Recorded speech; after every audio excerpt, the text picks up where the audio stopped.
নমস্কাৰ, মই আৰাধনা বৰুৱা শইকীয়া, এগৰাকী শিক্ষয়িত্ৰী।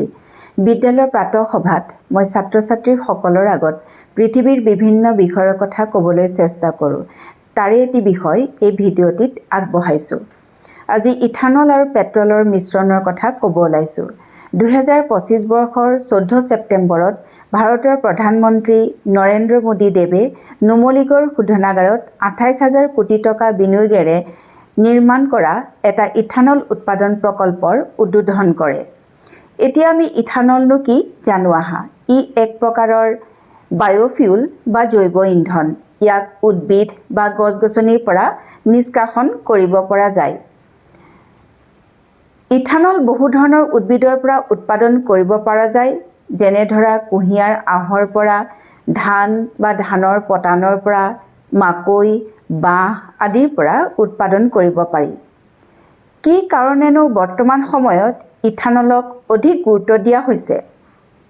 মাটিৰ তলৰ কয়লা, পেট্ৰল আদি ইন্ধনসমূহ ব্যৱহাৰ কৰি থকাৰ ফলত এটা সময়ত এইবোৰ শেষ হৈ যাব।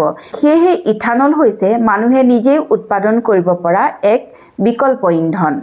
ইথানলৰ উৎপাদন আৰু ইয়াৰ ব্যৱহাৰে আমাৰ অৰ্থনীতিৰ উন্নয়ন সাধক হ'ব। কৃষকে ইথানল উৎপাদন কৰিব পৰা উদ্ভিদ যেনে বাঁহ ৰুই তাৰ পৰা ইথানল উৎপাদন কৰিব পাৰিব, বা কুঁহিয়াৰ পেৰাৰ পাছত আৱৰ্জনাসমূহ পেলাই নিদি সেই আৱৰ্জনাৰ দ্বাৰা ইথানল উৎপাদন কৰিব পৰা যাব, বা ধান বা ধানৰ পতানৰ পৰাও ইথানল উৎপাদন কৰিব পাৰিব। ইয়াৰ ফলত পৰিৱেশৰ প্ৰদূষণৰ মাত্ৰা হ্ৰাস হ'ব আৰু দেশৰ অৰ্থনীতিৰ ক্ষেত্ৰখন উন্নত হোৱাত সহায়ক হ'ব। ভাৰত চৰকাৰে ইথানলৰ গুৰুত্ব উপলব্ধি কৰি নতুনকৈ ইথানল ব্লেণ্ডেড পেট্ৰল বা ইথানল মিশ্ৰিত পেট্ৰলহে ব্যৱহাৰ কৰিবলৈ নিশ্চিত কৰিছে।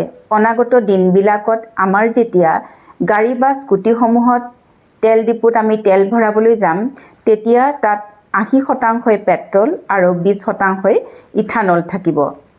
ইথানলৰ বিষয়ে আজিলৈ ইমানকে ক'লোঁ। পুনৰ নতুন এটা বিষয় লৈ তোমালোকৰ মাজলৈ আহিম। ধন্যবাদ।